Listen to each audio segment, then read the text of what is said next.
تو اللہ نے فرمایا وَلِتُكَبِّرُوا اللَّهَ عَلَىٰ مَا هَدَاكُمْ، اللہ کی تکبیر بیان کرو اس وجہ سے کہ اللہ نے تمہیں ہدایت عطا فرمائی ہے۔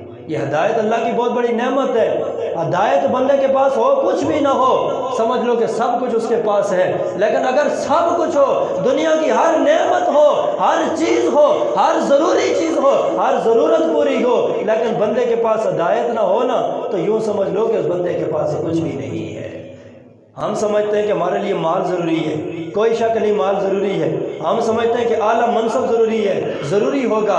ہم سمجھتے ہیں کرسی اقتدار ضروری ہے، ضروری ہوگا، لیکن یاد رکھنا انسان کی جتنی بھی ضرورتیں ہیں، اگر ان کے ساتھ ساتھ بندے کو ہدایت نصیب ہو جائے، بندہ کامیاب ہو جاتا ہے، بندہ جنت کی منزل کا مسافر بن جاتا ہے۔ لیکن اگر سب کچھ ملے، دولت ملے، اولاد ملے، خوشی ملے، بندے کو منصب ملے، بندے کو اقتدار ملے، لیکن ان نعمتوں کے ساتھ ساتھ اگر بندے کو ہدایت نہ ملے، بندہ جہنم کا حقدار بن جاتا ہے۔ یہ ساری کی ساری چیزیں بندے کو جہنم تک لے کر چلی جاتی ہیں۔ اس لیے یاد رکھنا، بندے کے پاس مال ہو، ہدایت نہ ہو، بندہ قارون بن جاتا ہے، اور مال کے ساتھ ساتھ اگر ہدایت بھی مل جائے تو بندہ عثمان غنی بن جاتا ہے۔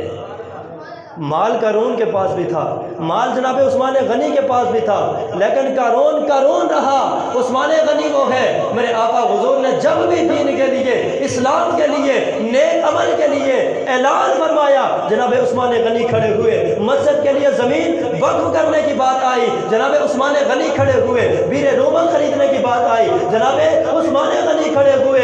اور اسی طرح جب جہاد کے لیے مال کی ضرورت پیش آئی، جناب عثمان غنی کھڑے ہوئے۔ اور یہی وجہ ہے کہ میرے آقا حضور نے اعلان فرمایا تھا، اے عثمان میں مصطفیٰ تجھ سے راضی ہو گیا ہوں، آج کے بعد تو جو بھی عمل کرے گا تیرا کوئی عمل تجھے نقصان نہیں عطا فرمائے گا، کوئی عمل تجھے نقصان نہیں دے گا، کوئی ضرر نہیں پہنچائے گا۔ عثمان تیرا ہر عمل اللہ کی بارگاہ میں مقبول ہوگا۔ اس کی وجہ یہ ہے کہ عثمان کے پاس مال تو تھا، لیکن مال کے ساتھ ساتھ اللہ نے ہدایت بھی عطا فرمائی تھی۔ تو مال ہو، ہدایت نہ ہو، بندہ قارون بن جاتا ہے۔ مال ہو، ساتھ ہدایت مل جائے، بندہ عثمان غنی بن جاتا ہے۔ ہم سمجھتے ہیں کہ منصب ضروری ہے، اقتدار ضروری ہے، حکومت ضروری ہے، بادشاہ ضروری ہے، لیکن سن لو، بندے کے پاس منصب ہو، اقتدار ہو، کرسی ہو، طاقت ہو، اختیار ہو، لیکن ہدایت نہ ہو، بندہ فرعون بن جاتا ہے۔ اگر اقتدار کے ساتھ ساتھ بندے کو ہدایت مل جائے، کوئی صدیق اکبر بن جاتا ہے، کوئی فاروق اعظم بن جاتا ہے۔ بابا سے بلند کہو ذرا سبحان اللہ۔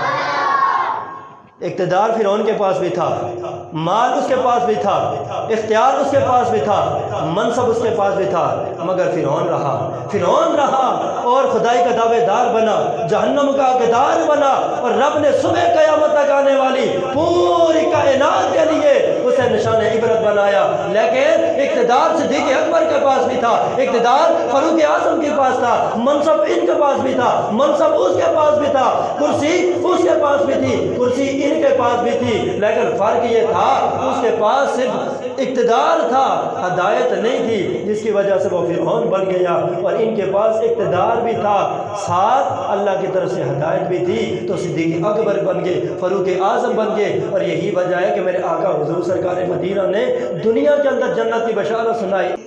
میرے آقا نے فرمایا، میرا ابو بکر بھی جنتی ہے، میرا عمر بھی جنتی ہے، میرا عثمان بھی جنتی ہے، میرا حیدر کرار بھی جنتی ہے۔